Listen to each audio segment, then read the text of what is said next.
Selamat pagi Bapak Ibu. Kita akan belajar lagu dari NKB 135, Bernyanyilah Biduan Muda-Mudi. Mohon slide bisa ditampilkan.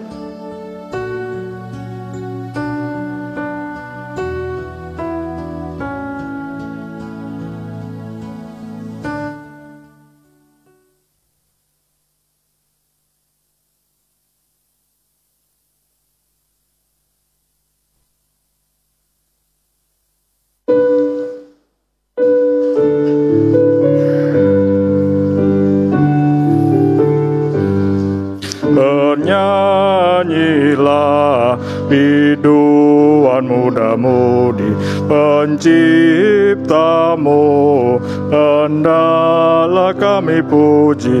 Bernyanyilah, bernyanyilah. Kita ulangi sekali lagi ya.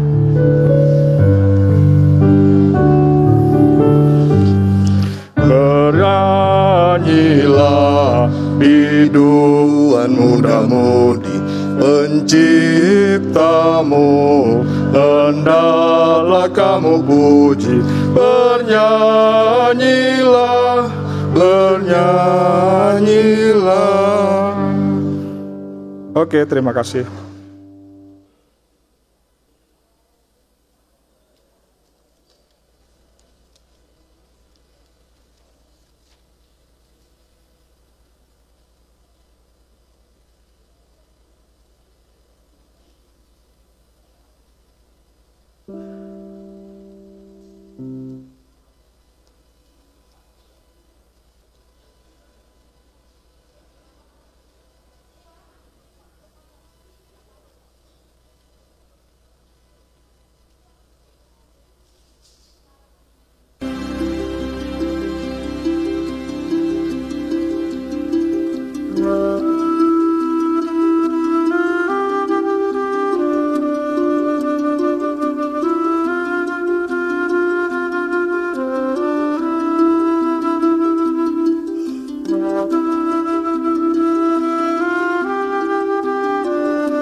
Selamat pagi Bapak, Ibu, saudara-saudara sekalian yang dikasihi Tuhan.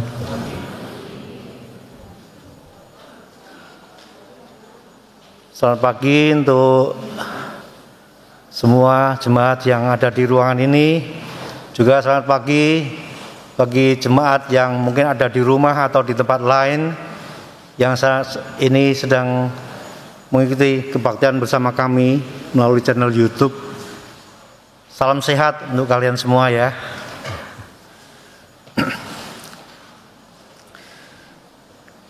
Apakah ada di dalam ruangan ini atau di sebelah yang baru pertama kali hadir di ruangan ini, dalam kebaktian ini? Apakah ada yang baru pertama kali hadir? Apabila ada, mohon dengan sangat untuk bisa bangkit berdiri sehingga kita bisa mengenalnya. Ya, selamat datang Bapak. Ada satu, ada yang lagi yang lain? Selamat datang Pak. Mohon sebelah kiri kanannya untuk memberikan selamat datang. Kita kebaktian mulai hari ini. Ada 3 kali kebaktian, jam 7, jam setengah 10, dan kebaktian 3 sore, jam 5. Jadi Bapak boleh memilih dari 3 kebaktian itu. Mari kita masuk di dalam satu teduh untuk mempersiapkan hati kita. Kita akan mulai masuk di dalam kebaktian kita.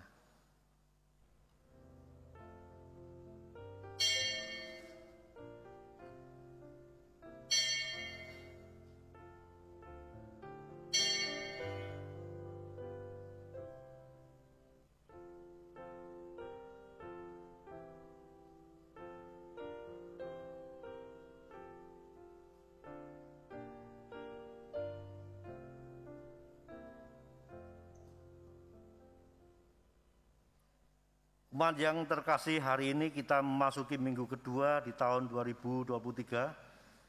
Dan pada minggu ini, GKI Harapan Indah kembali membuka kebaktian umum ketiga pada pukul 17.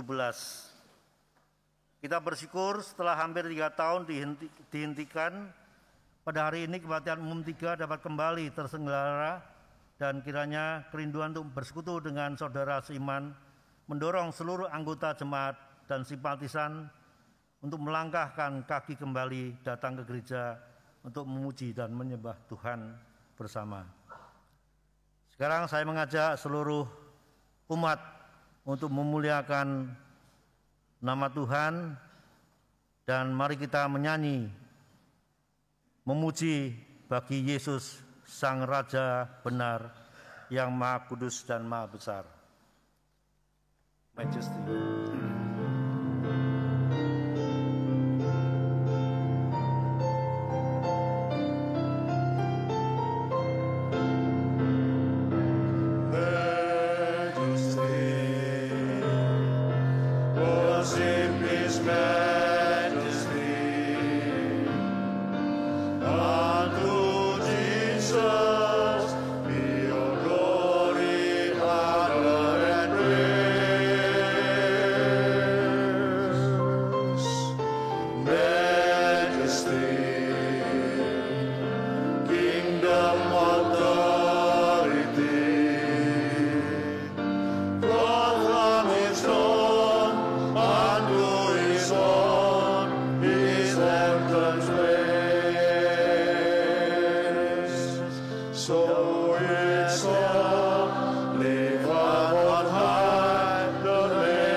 Jesus who died, now glorified, King of all kings.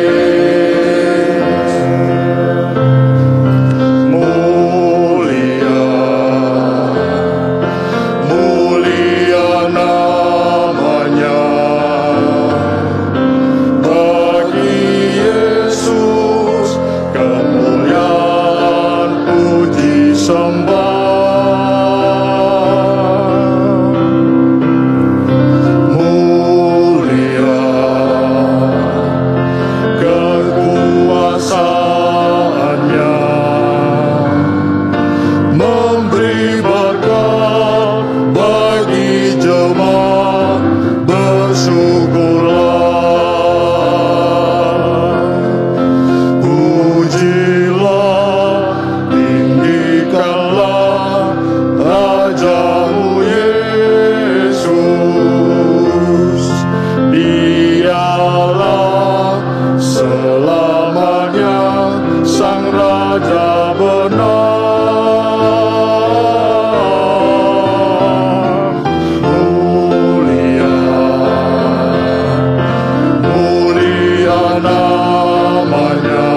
Permohonan kita adalah dalam nama Tuhan yang menjadikan langit dan bumi.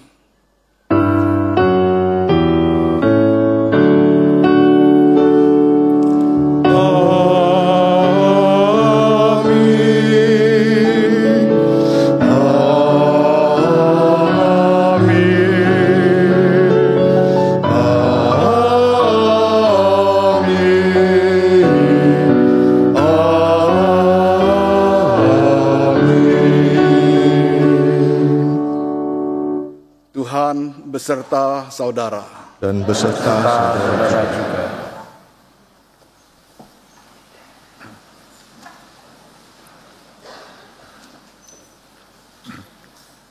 Hari ini, 1 minggu setelah Minggu Epifani, gereja memperingati pembaptisan Tuhan Yesus oleh Yohanes Pembaptis. Yesus dibaptis bukan karena ia berdosa dan harus bertobat. Pembaptisan Yesus merupakan wujud solidaritas Allah bagi manusia yang berdosa, sekaligus sebagai wujud ketaatan Yesus pada kehendak Bapa untuk melaksanakan misi Allah bagi penyelamatan manusia yang berdosa. Melalui peristiwa pembaptisan Tuhan Yesus, kita diingatkan bahwa baptis bukanlah saran untuk mencari perkenanan Allah, melainkan tanda bahwa kita diperkenan oleh Allah. Di awal ibadah ini, marilah kita menghadap Tuhan dan dengan kerendahan hati kita mengakui bahwa kita adalah manusia yang lemah, rapuh, dan kerap kali mengecewakannya. Marilah kita memohon Tuhan menyucikan dan melayakkan kita untuk datang menghampiri hadirat-Nya, bahkan menyambut undangannya dalam perjamuan kudus yang akan dilayani pada hari ini. Mari kita berdoa.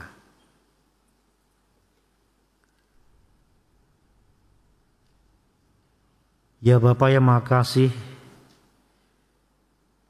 Bapa yang selalu sayang kami,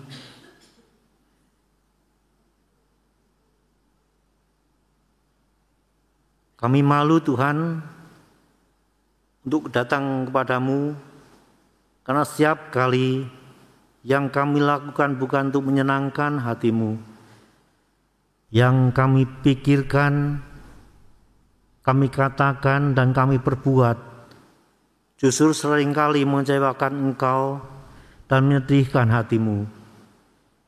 Ya Bapa, pagi ini kami datang dengan kerendahan hati, mohon Engkau mengampuni dosa-dosa kami ya Bapa. Sucikan kami Tuhan, supaya kami layak berjumpa dengan Engkau di dalam kebaktian ini, bahkan layak untuk duduk di dalam meja perjamuan bersama Engkau. Tuhan, mohon ampun untuk segala dosa kami. Di dalam Kristus kami berdoa. Amin.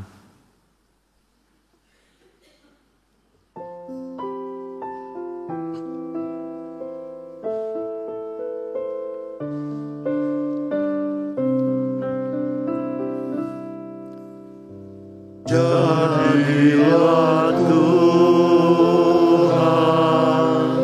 kehendak-Mu, ku tanah liat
dari Tuhan yang tertulis dalam 2 Timotius 1 ayat 9 dan 10. Dialah yang menyelamatkan kita dan memanggil kita dengan panggilan kudus, bukan berdasarkan perbuatan kita, melainkan berdasarkan maksud dan kasih karunia-Nya sendiri, yang telah dikaruniakan kepada kita dalam Kristus Yesus sebelum permulaan zaman, yang sekarang dinyatakan oleh kedatangan Juru Selamat kita, Yesus Kristus, yang oleh Injil telah mematahkan kuasa maut dan mendatangkan hidup yang tidak dapat binasa. Di dalam Kristus engkau telah diampuni. Di dalam Kristus engkau pun telah diampuni. Damai Kristus bagimu. Damai Kristus bagimu juga. Mari saling mengucapkan salam damai satu dengan yang lain, baik yang berada di tempat ini maupun juga yang di rumah masing-masing. Tuhan memberkati.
Mari kita berdoa, kita masuk dalam doa kita. Bapa di surga, terima kasih Engkaulah segala-galanya dalam kehidupan kami. Kami tahu kami ada sebagaimana kami ada. Itu rahmat-Mu kepada kami. Terima kasih Tuhan, kami boleh bersama-sama berkumpul pada pagi hari ini untuk memuji, menyembah-Mu. Kini tibalah saatnya kami akan membaca firman-Mu. Tuhan, sebelum kami membuka firman Tuhan ini, biarlah Tuhan membuka mata rohani kami, agar kami dicelikan untuk melihat kebenaran firman-Mu. Tuhan juga celikan telinga rohani kami, agar kami sanggup mendengar sabda-Mu. Urapi hamba-Mu, urapi setiap kami, biarlah Roh-Mu yang kudus leluasa bekerja di antara kami.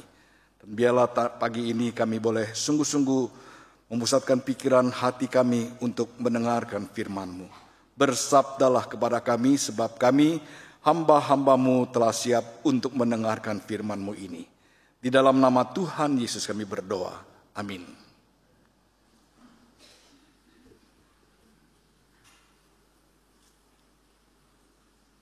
Pembacaan leksionari yang pertama untuk hari ini diambil dalam Yesaya 42 ayat 1 sampai dengan ayat yang ke-9.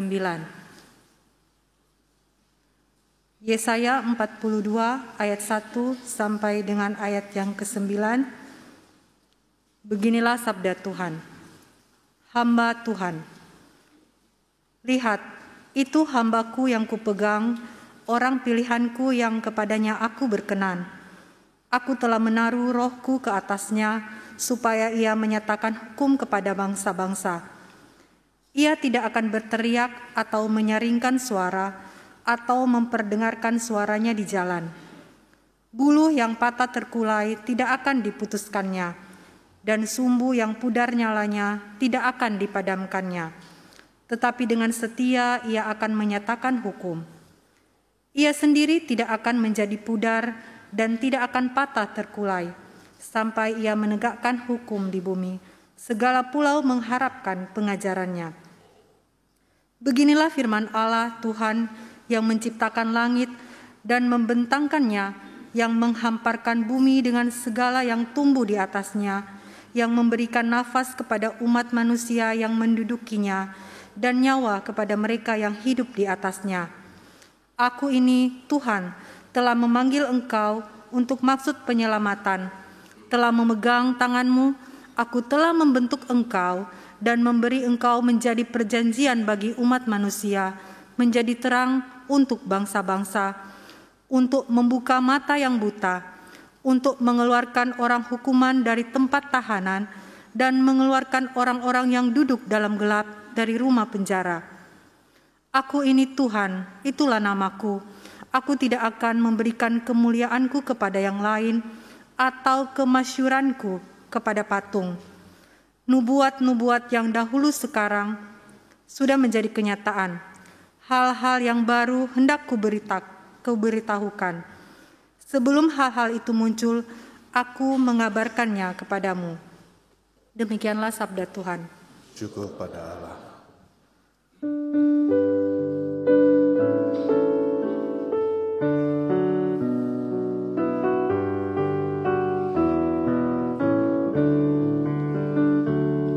Pada Tuhan beri kemuliaan, pada Tuhan saja kekuatan. Mari sujud kepada Tuhan, berhiaskan kekudusan. Pada Tuhan beri kemuliaan, pada Tuhan saja kekuatan. Mari sujud kepada Tuhan, berhiaskan kekudusan. Pada Tuhan saja, hai penghuni sorga, kemuliaan serta kekuatan. Berikanlah nada Tuhan kemuliaannya, sembah Dia dalam kekudusan. Pada Tuhan beri kemuliaan, pada Tuhan saja kekuatan. Mari sujud kepada Tuhan, berhiaskan kekudusan. Suara Tuhan di atas air yang besar, Allah yang mulia mengguntur. Suara Tuhan penuh dengan kekuatan, suara Tuhan semarak penuh. Pada Tuhan beri kemuliaan, pada Tuhan saja kekuatan. Mari sujud kepada Tuhan, berhiaskan kekudusan. Suara Tuhan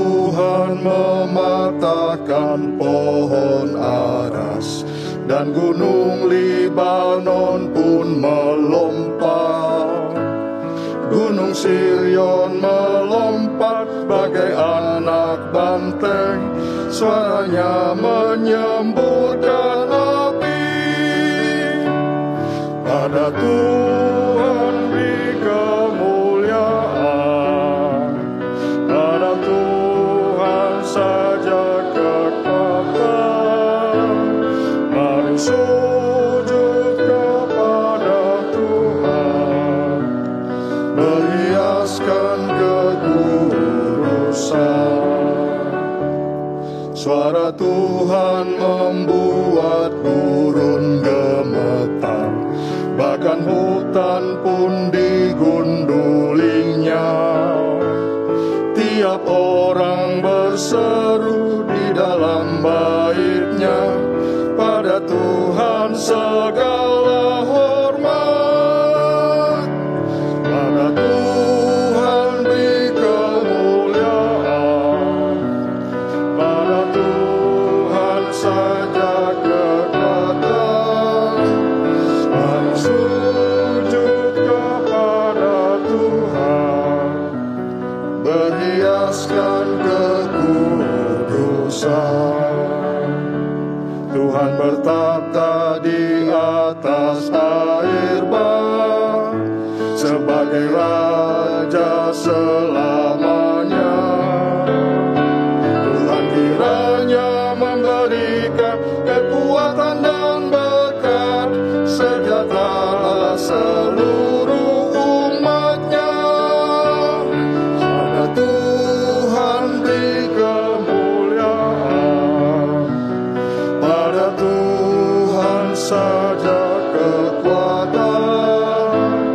Mari sujud kepada Tuhan, berhiaskan kekudusan.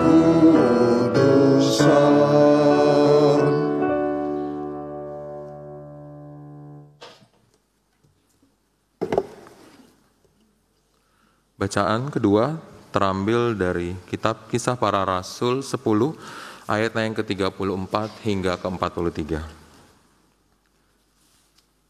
Lalu mulailah Petrus berbicara, katanya, "Sesungguhnya aku telah mengerti bahwa Allah tidak membedakan orang.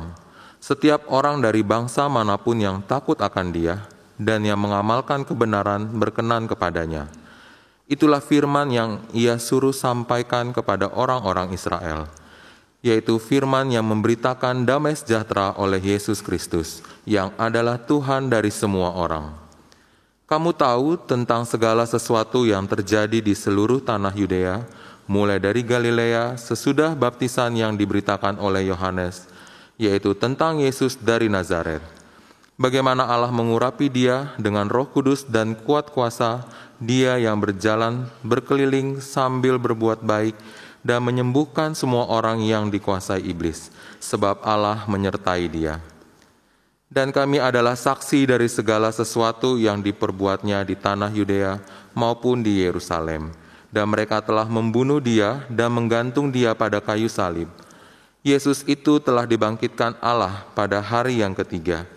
Dan Allah berkenan bahwa Ia menampakkan diri, bukan kepada seluruh bangsa, tetapi kepada saksi-saksi yang sebelumnya telah ditunjuk oleh Allah, yaitu kepada kami yang telah makan dan minum bersama-sama dengan Dia setelah Ia bangkit dari antara orang mati. Dan Ia telah menugaskan kami memberitakan kepada seluruh bangsa dan bersaksi bahwa Dialah yang ditentukan Allah menjadi hakim atas orang-orang hidup dan orang-orang mati. Tentang Dialah semua nabi bersaksi bahwa barang siapa percaya kepadanya, ia akan mendapat pengampunan dosa oleh karena namanya. Demikianlah sabda Allah.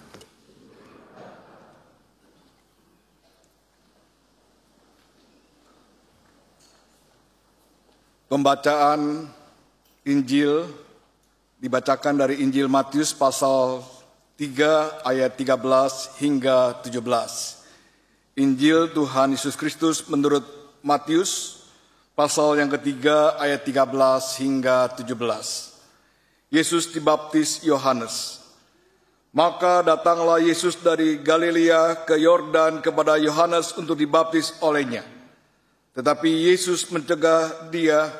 Yohanes mencegah dia, katanya, "Akulah yang perlu dibaptis olehmu dan engkau yang datang kepadaku." Lalu Yesus menjawab, katanya kepadanya, "Biarlah hal itu terjadi, karena demikianlah sepatutnya kita menggenapkan seluruh kehendak Allah." Dan Yohanes pun menurutinya.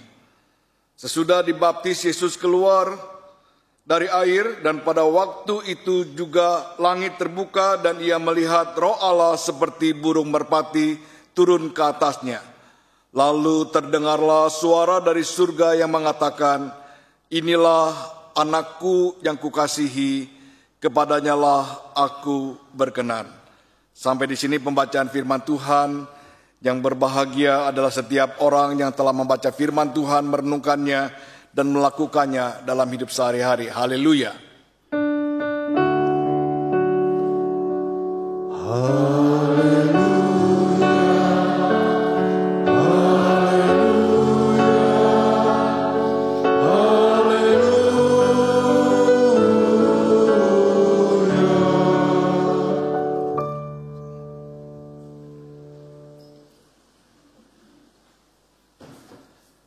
Selamat pagi Bapak Ibu, saudara yang terkasih, baik saudara yang ada di ruangan ibadah ini maupun juga di tempat lain di rumah masing-masing.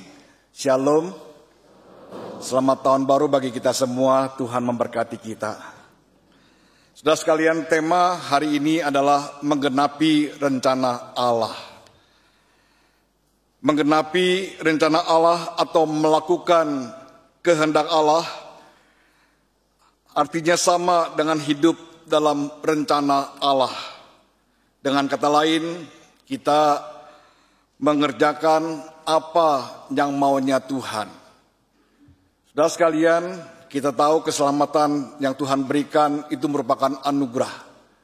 Tetapi untuk hidup berkenan kepada Tuhan, harus kita melakukan kehendak Allah. Kalau kita memperhatikan dalam perjanjian lama, terus sampai perjanjian baru, seluruh isi Alkitab menekankan hidup berkenan di hadapan Tuhan adalah hidup menuruti kehendak Tuhan. Injil keselamatan yang kita peroleh bukan anugerah murahan. Ada harga yang harus kita bayar. Kita perlu sekali melakukan apa yang Tuhan kehendaki dalam kehidupan kita. Dan kita melakukan apa yang menjadi kehendak Tuhan. Saudara sekalian, untuk melakukan seluruh kehendak Allah, kita harus tahu dulu apa yang menjadi kehendaknya. Tanpa kita mengetahui kehendaknya, tidak mungkin kita dapat melakukan kehendak Tuhan. Untuk mengetahui kehendak Allah, maka kita perlu memiliki relasi yang baik, yang intim dengan Allah. Saudara sekalian, tidak otomatis kita bisa mengerti kehendak Allah tanpa kita memiliki relasi. Allah berfirman kepada kita dan firman-Nya itulah menjadi kehendaknya. Itulah sebabnya kita perlu sekali membaca firman Tuhan, merenungkannya, mempelajari baik-baik sehingga kita mengerti apa yang menjadi kehendaknya. Untuk mengetahui kehendak Allah, kita juga harus memiliki hidup yang baru. Hidup yang berkenan kepada Tuhan. Kita harus memiliki hidup yang bersih di hadapan Tuhan. Sehingga kita memiliki kepekaan rohani. Sehingga kita tahu apa yang menjadi kehendak Tuhan juga di dalam kehidupan kita. Karena tidak semua Tuhan nyatakan lewat firman-Nya. Tetapi prinsipnya ada di dalam firman-Nya. Kalau kita hidup berkenan di hadapan Tuhan, Tuhan akan memberikan kita kepekaan tersendiri. Di dalam Roma pasal 12 ayat yang kedua dikatakan, "Janganlah kamu menjadi serupa dengan dunia ini, tetapi berubahlah oleh pembaruan budimu, sehingga kamu dapat membedakan manakah kehendak Allah, apa yang baik, yang berkenan kepada Allah, dan yang sempurna." Jadi syaratnya, saudara sekalian, kita harus memiliki kehidupan yang baru. Kehidupan yang telah diubah oleh Tuhan. Kehidupan yang berkenan kepada Tuhan, sehingga kita mengerti apa yang Tuhan kehendaki dalam kehidupan kita. Kita melihat Kristus dalam inkarnasinya menggenapi kehendak Bapa-Nya. Firman Tuhan yang kita baca hari ini bukanlah firman yang asing bagi kita. Saudara sekalian, kita tahu bahwa firman yang kita baca ini juga ditulis di dalam Injil Markus, Injil Lukas, Injil Yohanes. Jadi keempat Injil menulis kisah tentang Yesus dibaptis oleh Yohanes. Cuma ada satu pertanyaan teologis, mengapa Yesus harus dibaptis oleh Yohanes Pembaptis? Bukankah baptisan Yohanes baptisan pertobatan? Bukankah Yesus adalah anak Allah yang bersih tanpa dosa? Kenapa dia harus dibaptis oleh Yohanes? Injil yang kita baca tadi dikisahkan Yesus datang ke Galilea untuk menjumpai Yohanes dan untuk dibaptis. Maka Yohanes mencegah dia, katanya, "Akulah yang perlu dibaptis olehmu dan engkau yang datang kepadaku." Saudara sekalian, mengapa Yesus perlu dibaptis oleh Yohanes? Apa arti baptisan Yesus? Yang pertama, saudara sekalian, adalah sebagai tanda dimulainya pelayanan Yesus di tengah-tengah masyarakat. Memang pada umumnya penafsir menafsirkan, saudara sekalian, arti baptisan Yesus adalah tanda dimulainya Yesus melayani di tengah-tengah masyarakat. Karena usianya telah genap 30 tahun. Dan memang kalau kita melihat catatan Alkitab, tidak banyak catatan mengenai Yesus dari umur 0 tahun, 1 tahun, sampai usia 30 tahun. Tidak ada, cuma 3 bagian yang dikatakan. Yang pertama tentang kelahirannya, yang baru saja kita rayakan. Yang kedua pada waktu dia berusia 8 hari disunat. Nah saudara sekalian, yang ketiga pada waktu dia berusia 12 tahun, dia dibawa orang tuanya ke bait Allah.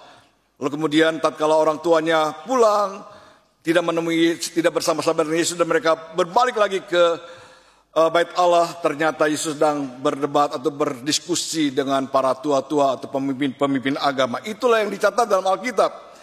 Selebihnya, saudara sekalian, tidak ada kisah yang diceritakan tentang Yesus. Dan baru pada waktu berusia 30 tahun, dimulainya dengan pembaptisan Yesus. Itulah mulainya kehidupan Yesus dalam dunia masyarakat. Bagi orang Yahudi, saudara sekalian, usia 30 tahun dianggap usia yang sudah matang. Dia pantas sebagai seorang guru, kalau dia bisa. Dia pantas sebagai seorang pengajar atau seorang yang bisa berkhotbah. Pada usia inilah tujuan utama kedatangan Yesus ke dalam dunia dinyatakan. Nah saudara sekalian, dimulainya usia 30 mau menggenapi, saudara sekalian, apa yang memang dinubuatkan di dalam Alkitab. Seperti yang dikatakan juga dalam Injil Lukas, yang dikatakan menyampaikan kabar baik kepada orang-orang miskin, memberitakan pembebasan kepada orang-orang tawanan dan penglihatan kepada orang-orang buta, untuk membebaskan orang-orang yang tertindas, untuk memberitakan tahun rahmat Tuhan telah datang, dan untuk menggenapi dengan kematiannya di atas kayu salib menjadi penebus manusia yang berdosa. Itu semuanya dimulai pada waktu dia berusia 30 tahun. Nah saudara sekalian, tetapi arti baptisan lebih daripada sekedar dimulainya pelayanan. Yang kedua, saudara sekalian, artinya apa? Artinya untuk menggenapi kehendak Allah. Jadi Yesus dibaptis oleh Yohanes untuk menggenapi kehendak Allah, saudara sekalian. Karena dia datang ke dalam dunia bukan kehendaknya sendiri, tetapi kehendak Bapa yang menginginkan dia datang sebagai pembebas, sebagai keselamatan manusia. Itulah sebabnya apa yang dikerjakan oleh Yesus adalah menggenapkan apa yang telah dinubuatkan Allah lewat nabi-nabi di dalam perjanjian lama. Jadi prioritas utama Yesus adalah menggenapkan rencana atau kehendak Allah. Baptisan Yesus diperlukan untuk menggenapi kehendak Allah. Memang dikatakan semula Yohanes menolak. Bukankah aku yang harus dibaptis? Tapi kenapa engkau yang datang kepadaku?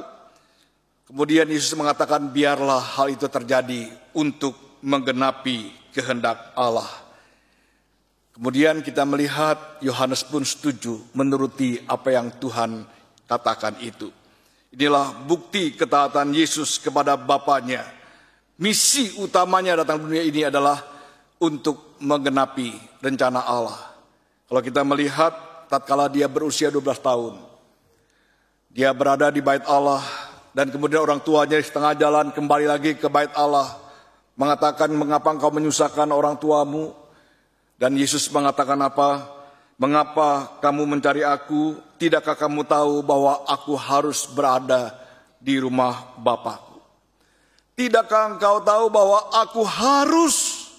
Kata harus ini mau menunjukkan bahwa dia lebih mentaati kehendak Bapanya. Yohanes pasal keempat, tatkala Yesus berjumpa dengan seorang perempuan Samaria, lalu kemudian murid-muridnya mencari makanan untuk Yesus. Setelah perempuan Samaria pergi, mereka datang kembali kepada Yesus memberikan makanan. Apa kata Tuhan Yesus? Tuhan mengatakan, makananku ialah melakukan kehendak Dia yang mengutus aku dan menyelesaikan pekerjaannya. Makananku adalah melakukan kehendak Bapakku. Kita lihat juga dalam pergumulannya di Taman Getsemani, sampai dia berpeluh seperti tetesan darah, saudara sekalian. Yesus berdoa 3 kali dengan doa yang sama. Jadi dia mengatakan, janganlah kehendakku yang jadi, biarlah kehendakmu yang jadi. Jadi dalam berbagai kesempatan juga Tuhan mengatakan bahwa kedatangannya ke dalam dunia ini adalah untuk menggenapi kehendak Bapa. Sampai mati di atas kayu salib, menggantikan saudara dan saya. Demikian juga baptisan yang diterima oleh Tuhan sebagai bukti ketaatannya kepada kehendak Bapa. Jadi mengapa Yesus perlu dibaptis oleh Yohanes adalah untuk menggenapkan seluruh kehendak Allah. Yang ketiga, saudara sekalian, karena baptisan ini berkaitan dengan kematiannya. Baptisan ini berkaitan juga dengan penderitaannya sehingga dia sampai mati di kayu salib. Saudara sekalian, inilah yang membedakan baptisan Yesus dengan baptisan orang-orang Yahudi pada waktu mereka dibaptis oleh Yohanes. Kalau mereka adalah baptisan pertobatan, mereka mengaku diri sebagai orang berdosa, tetapi Yesus memberi diri kepada orang-orang yang berdosa. Saudara sekalian, dia melakukannya untuk menggenapi apa yang Tuhan kehendaki, Allah Bapa kehendaki.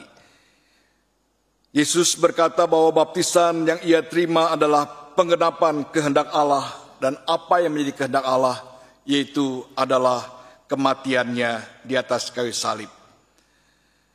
Lukas pasal yang ke-12 ayat 56 dikatakan, aku harus menerima baptisan, dan betapapun susahnya hatiku sebelum hal itu berlangsung. Kalimat ini disampaikan oleh Yesus bukan ketika ia belum dibaptis, namun setelah dia dibaptis. Jadi baptisan yang dimaksud oleh Yesus adalah kisah penyalipannya. Demikian juga dikatakan secara lebih jelas dalam Markus pasal 10 ayat yang ke-38.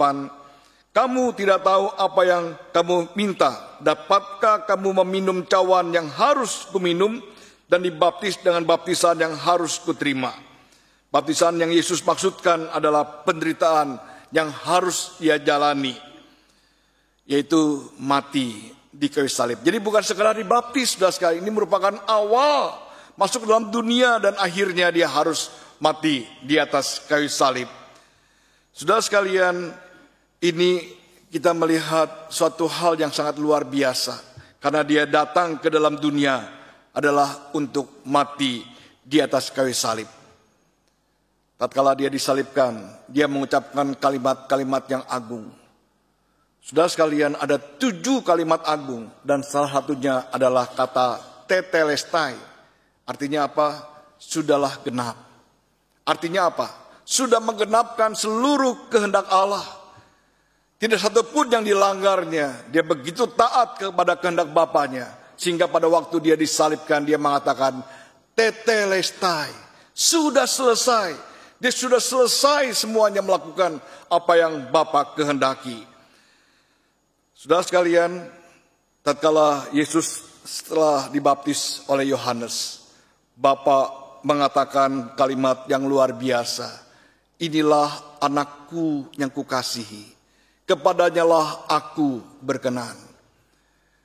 Roh Allah dalam rupa burung merpati dan kemudian suara yang mengatakan, inilah anakku yang kukasihi, kepadanyalah aku berkenan.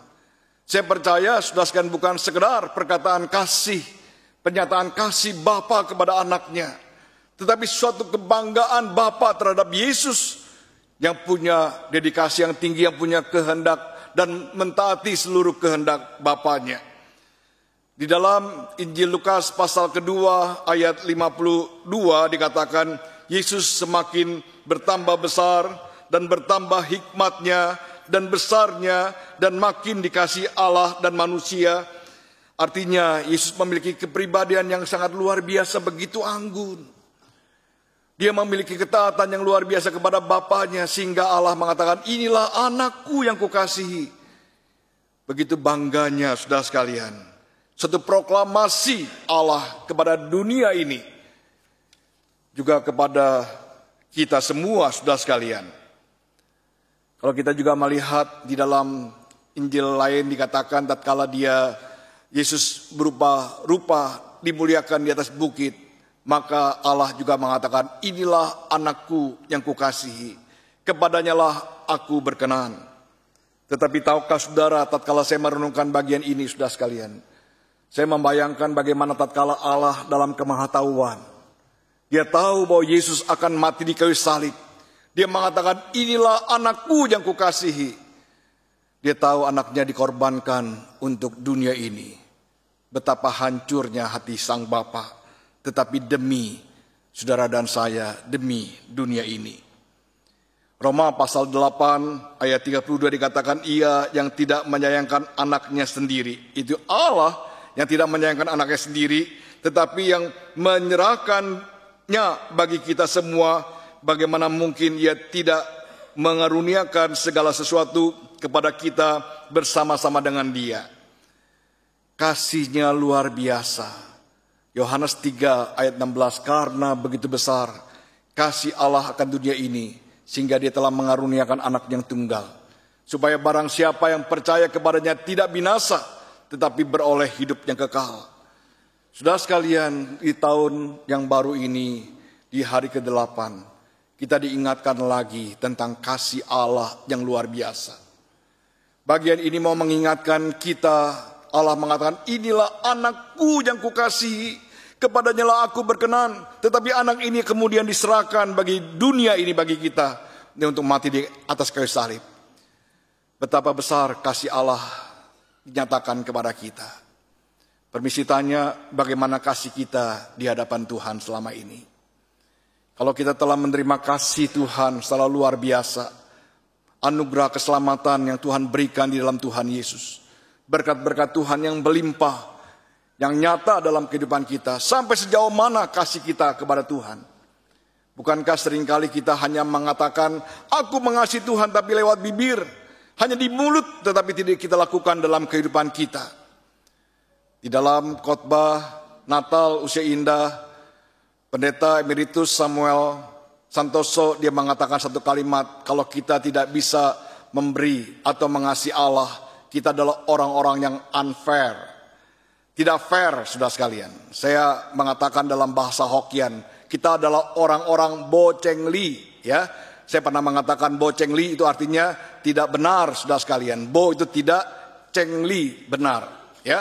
Saya sering mengatakan kalau kita bokek tidak punya uang, kalau botak tidak punya rambut, saudara sekalian, ya. Kalau bocengli kita nggak benar. Kita sudah mendapatkan kasih anugerah Tuhan luar biasa, tapi kita tidak mengasihi Allah dengan sungguh, tidak nyata dalam perbuatan kita. Kita adalah orang-orang yang bocengli. Yang kedua, bagian firman Tuhan ini mau mengingatkan kepada kita, saudara sekalian, bahwa Tuhan Yesus telah menggenapi kehendak Bapanya. Satu teladan yang indah, oleh sebab itu kita perlu sekali mengetahui kehendak Tuhan. Bagaimana kita mengetahui kehendak Tuhan, yaitu memiliki persekutuan kita dengan Tuhan lagi, yang baik.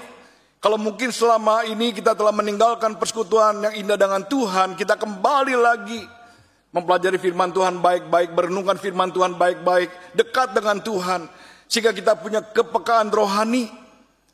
Saudara sekalian, kita mengerti kehendak Tuhan lewat firman-Nya, tapi ada banyak prinsip dalam firman Tuhan. Kita akan menjadi peka kalau kita memiliki hubungan yang baik. Paulus mengatakan dalam Roma pasal ke-12 ayat yang kedua, berubahlah oleh pembaruan budimu, sehingga kamu mengerti kehendak Allah, apa yang baik, yang berkenan, dan yang sempurna. Kalau kita memiliki kepekaan rohani, saudara sekalian, kita akan mengerti apa yang menjadi maksud Tuhan. Seperti Petrus, tatkala dia mengerti kehendak Tuhan, dia tahu bahwa Injil bukan hanya untuk orang-orang Yahudi saja, tetapi untuk segala bangsa. Saudara sekalian, dia hidup dalam firman Tuhan, sehingga dia memiliki kepekaan di dalam mengerti kehendak Tuhan. Saudara sekalian, perkataan bukan biarlah hal ini terjadi, karena demikianlah sepatutnya kita menggenapkan seluruh kehendak Allah. Kita perhatikan kalimat ini. Biarlah hal ini terjadi karena demikianlah sepatutnya kita menggenapkan seluruh kehendak Allah. Kata kita perhatikan bukan hanya untuk Yohanes Pembaptis, tapi bagi orang yang percaya untuk menggenapkan rencana Allah. Setiap kita yang menjadi anak-anak Allah, kita wajib melakukan kehendak Allah. Saya percaya sekali, saudara sekalian, jikalau kita melakukan kehendak Allah dengan baik, kita menjadi berkat bagi orang lain, bagi sesama kita, menjadi contoh teladan yang indah di gereja, di tengah-tengah masyarakat, menjadi berkat jadi garam dan dunia ini, saudara sekalian, maka Allah akan bangga terhadap kita. Dan disinilah kita hidup memuliakan Tuhan. Biarlah Tuhan yang boleh menolong kita, agar sungguh bagian firman Tuhan yang kita dengar pagi ini bukan sekedar kita dengar, tapi sungguh-sungguh merupakan tekad kita memperbarui hidup menggenapi kehendak Allah. Amin.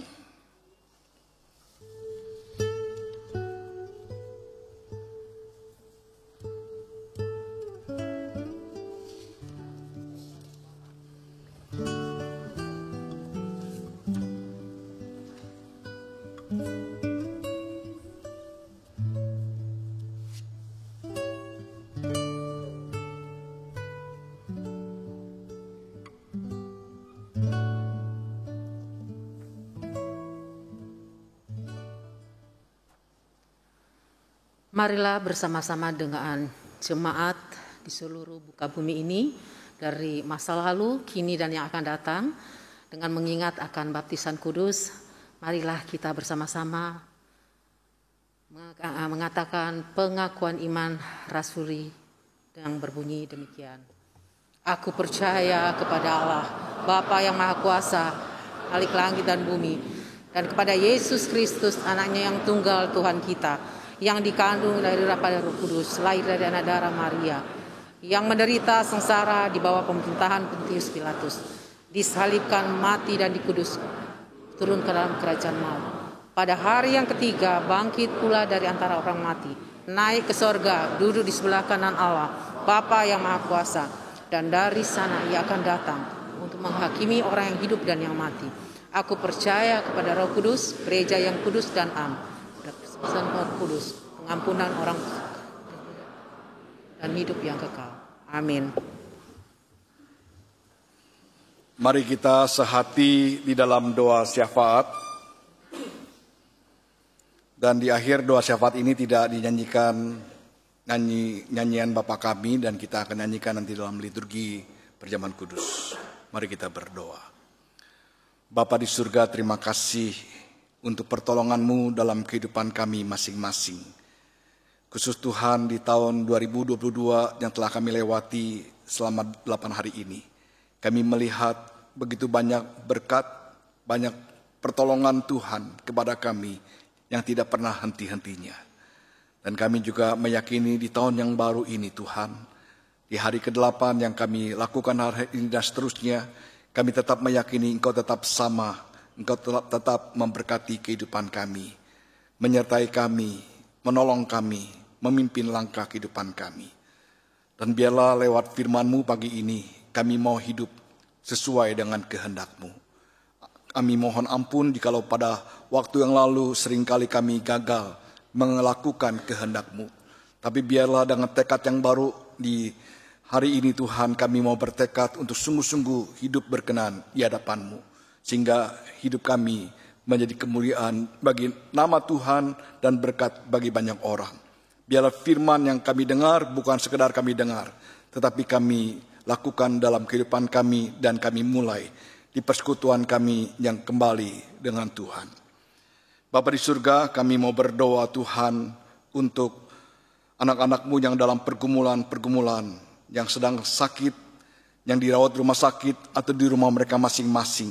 Mohon belas kemurahan-Mu bagi mereka, sehingga mereka dikuatkan, dihibur, disembuhkan oleh Tuhan. Kami mengingat akan Ibu Yuliawati yang dirawat di rumah sakit. Kami juga berdoa untuk pemulihan Dr. Ferdi Lemengka untuk Pak Marjo.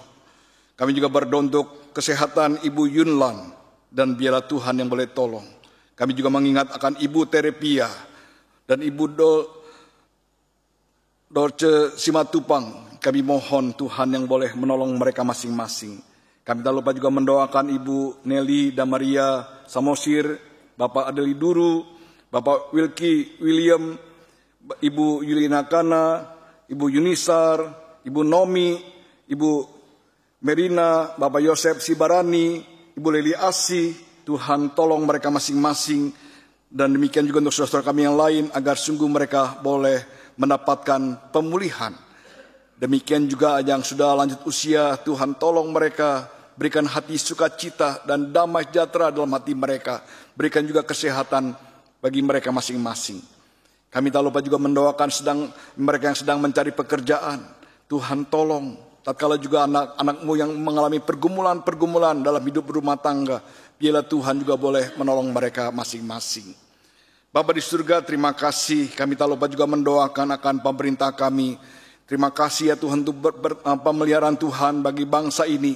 Dan kami juga boleh mendengar bahwa PPKM telah selesai, tetapi biarlah kami sebagai umat-Mu Tuhan boleh menjaga kesehatan, dan kami boleh memakai protokol kesehatan yang benar di tengah-tengah situasi sekalipun sudah lebih baik. Tuhan juga memberkati pemerintahan Presiden Jokowi, memampukan mereka menjalankan tugas kenegaraan dengan sebaik-baiknya bersama dengan jajarannya. Bapa di surga, berkati akan pemulihan ekonomi, berkati untuk masalah politik, dan khususnya menjelang Pilpres 2024 ini. Kami tetap mohon pertolongan-Mu Tuhan, supaya negara kami selalu dalam kondisi kondusif dan Tuhan yang boleh menolong. Terima kasih Tuhan.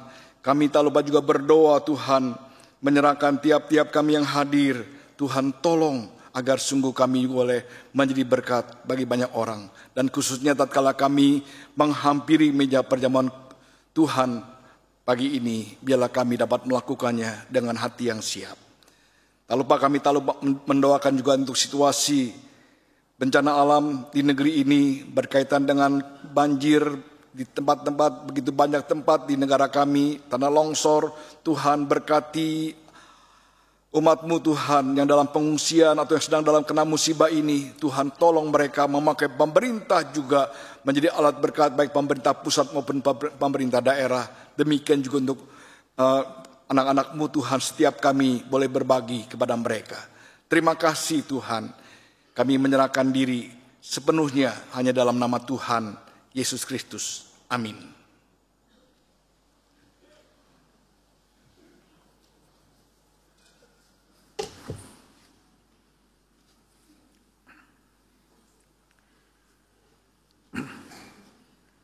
Mari kita mengungkapkan rasa syukur kita dengan memberikan persembahan kepada Tuhan dengan melandaskan dari Mazmur 107 ayat yang ke-21 dan 22 yang demikian bunyinya. Biarlah mereka bersyukur kepada Tuhan karena kasih setianya, karena perbuatan-perbuatannya yang ajaib terhadap anak-anak manusia. Biarlah mereka mempersembahkan kurban syukur dan menceritakannya pekerjaan-pekerjaannya dengan sorak-sorai. Bagi umat yang hadir di gereja, persembahan dapat dimasukkan dalam amplop yang disediakan dan dimasukkan ke dalam kotak yang disediakan di pintu keluar ruang ibadah. Persembahan dapat juga disampaikan dengan cara transfer ke rekening gereja atau memindai QR code yang ditayangkan pada layar ini atau ditempel pada tempat-tempat yang ada di ruang ibadah ini.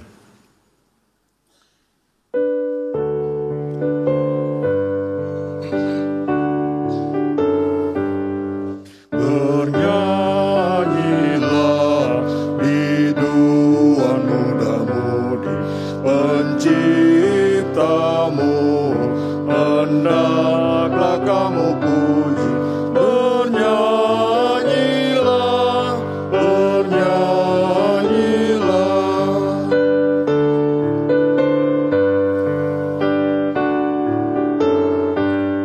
Penuh syukur ungkapan hati kami, tembang Mazmur selalu harus naik dengan merdu ke tahta-Mu.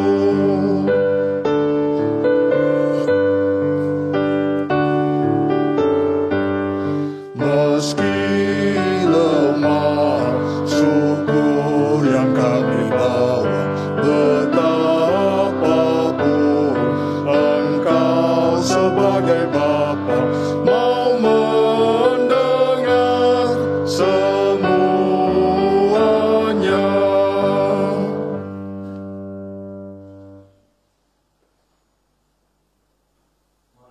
Persembahkan persembahan ini kepada Tuhan dalam doa.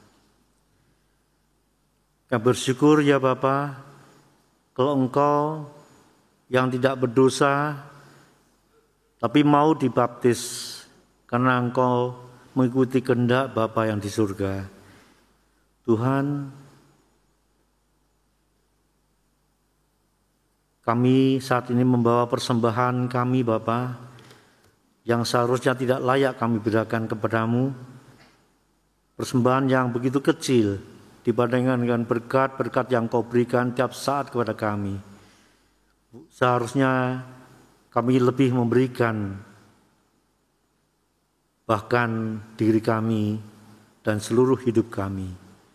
Tuhan, ajar kami untuk selalu bersyukur kepadamu apapun yang Kau berikan kepada kami, karena itu karena Engkau mengasihi kami dan Engkau akan memberikan yang terbaik untuk kami. Tuhan, layakkan kami untuk sebentar lagi ikut duduk di dalam meja perjamuan-Mu. Kami serahkan semuanya ke dalam tangan-Mu dalam Kristus kami berdoa. Amin. Lanjutkanlah kehidupan dengan keyakinan bahwa Allah beserta denganmu. Hiduplah dalam pertobatan dan bersinarlah bagi Tuhan dimanapun engkau berada.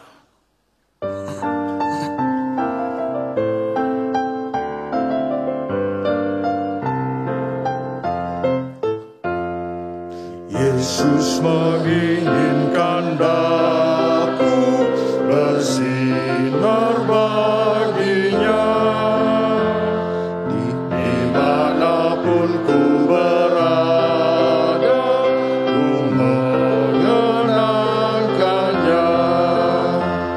Bersinar, bersinar, itulah kehendak Yesus. Bersinar, bersinar, aku bersinar terus.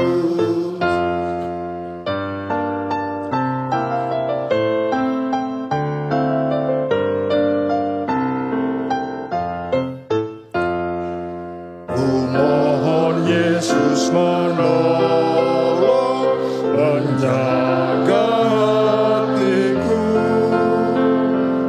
agar bersih dan bersinar meniru Tuhanku. Bersinar, bersinar, itulah kehendak Yesus. Bersinar, bersinar, aku bersinar terus. Saudara yang terkasih, arahkanlah hatimu kepada Tuhan. Kami mengarahkan hati kami kepada Tuhan. Jadilah saksi Kristus. Syukur kepada Allah, Terpujilah Tuhan. kini dan selamanya. Terimalah berkat Tuhan. Kiranya Allah Bapa, Anak, dan Roh Kudus menyertai, mendampingi, dan menguatkanmu, sehingga engkau mampu untuk menggenapi kehendak Allah dalam hidupmu dari hari ini sampai selama-lamanya. Amin.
Kebaktian selesai dan saat teduh untuk kita semua.